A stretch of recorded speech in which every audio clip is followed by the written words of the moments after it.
这种下雨天后视镜不沾水，怎么做出来的呢？做后视镜防雨之前啊，我们一定要把玻璃洗干净。这个后视镜的下面可以用纸巾啊或者什么把它稍微挡一挡，就不会把下面那种搞得比较脏。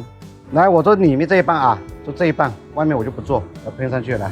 喷的时候呢，要尽量的均匀，从上往下喷啊，到处都喷到，然后你就不用管它了，让它自己干啊，让它固化。后视镜防雨剂它在固化的过程中间啊，它会有这种发白的这种啊，看到没有？看得比较清楚吧？这个白色的，这个是很正常的啊。等它全部固化完之后，它就会恢复那种很漂亮的镜样子。这个固化过程大概需要5到10分钟左右。你如果说能够停的时间比较长，效果会更好一些。那等这些发白的啊，这些白色的这种啊，全部固化完，变成透明的一样的。那种很漂亮的镜子就可以看。今天正好下雨，我们看一下做完之后的实际效果。